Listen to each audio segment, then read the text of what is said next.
Hey guys, welcome back to my channel. Today I'm going to show you how you can create this look right here, which is perfect for any special occasion. You know, Christmas is around the corner and so is New Year's, so I wanted to create something that's super easy for beginners and also very gorgeous so your makeup can stand out. So if you like this makeup, please leave a lot of Christmas trees in the comments below, and if you want to see how I did it, then just keep on watching.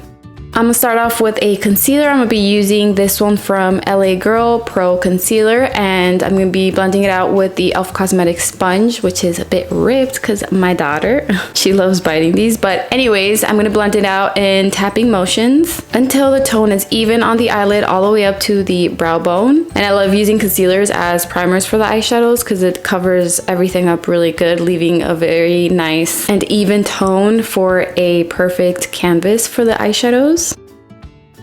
And today I'm going to be using this eyeshadow palette, Sienna's from Profusion, just for this eyeshadow right here. And I'm using the brush that's also from Profusion, number ES6. And I'm applying it right on the outer part of my eyelid. I'm not going past the corner of my eye towards the tail of the eyebrow. It's right on top of the outer part of the eyelid. That's where I want most of the product to be. And then I'm gonna start blending it out and tapping motions, and that little dot that I started with is slowly gonna start getting bigger and bigger, but it's gonna look nice and blended. I am gonna add 2 layers just to deepen up the shade a little bit and to make it a little bit bigger. My goal here is to make this eyeshadow go above the crease so it can be visible when I'm looking straight forward. Also, I do want it to go past the corner of my eye, but I want it to be nice and blended. I'm not gonna extend it towards the tail of the eyebrow. I want that area to be round, so I'm just gonna keep blending it out like this in tapping motions. And also on the center, I want it to be blended out right there. You always want to start with a little bit and then start like building it up and making it bigger and darker.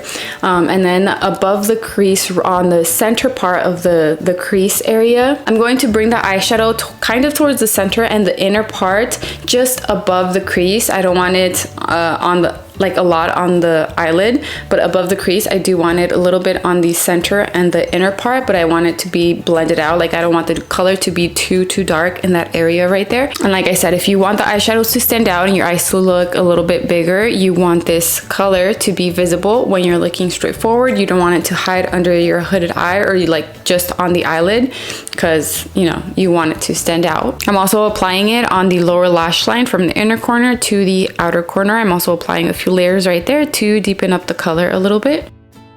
Now I'm gonna grab this eyeshadow primer from Anastasia with my finger just a little bit. I'm going to apply most of it on the inner part and then start blending it out on the center and also on the outer corner. I am applying it on top of where the eyeshadow is, but I don't want to cover up too much.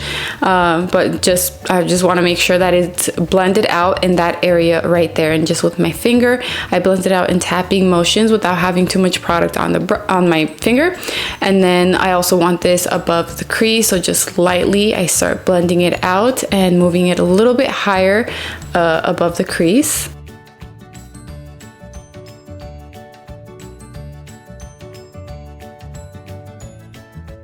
And now I'm going to grab the loose pigment. This one's also from Anastasia. With a flat brush, I'm going to start applying it on top of the eyeshadow primer. Now you want to apply this when the primer is still a bit creamy. That way it can really hold on to the eyeshadow. That way it can last all day and night, and also the pigmentation is going to stand out. And if the primer is already a bit dry, then the tone's not going to look even. It's going to look chalky. It's not going to grab on really good to the eyelid. So you want to make sure it's still very creamy. And making sure I cover up everything. Wherever I applied the primer, I just tap it there and also blend out the edges just with a little bit of the product on the brush. Just go over the edges like this to make sure it's blended out.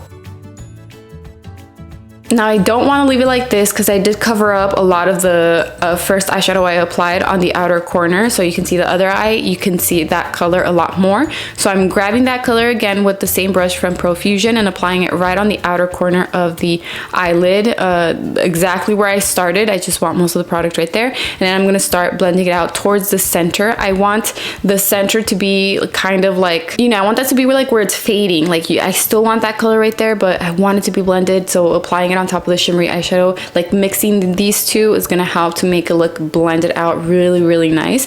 But like I said, most of the product you only want it on the outer part of the eyelid.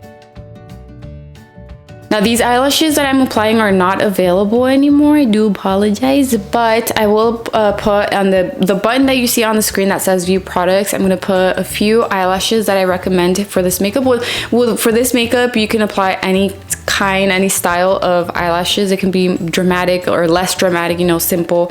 They can be longer on the outer corner, like it doesn't matter. It'll look good with any style, but I will put the ones I like and recommend in on the button right there. Next, I'm going to apply the L'Oreal Telescopic Lift Mascara on my lower lashes. I'm only going to apply one layer, and then I want you to see the difference right here with the eyeliner on the waterline. It does make your eye look a little bit smaller, so if you don't want that, then just skip this step. But I want to fill in that space right there. I don't want it to look empty, and it just makes the whole eye look a little bit more intense and dramatic, and I love that. So yeah, that was the last step to complete this look. I really hope you guys liked it. Let me know in the comments below what you think, and also let me know what other kind of makeup you want me to do, what other colors you want me to use or products, and I'll be happy to film that for you guys. Thank you all so much for your love and your support. I love you, and I will see you in my next video. Bye.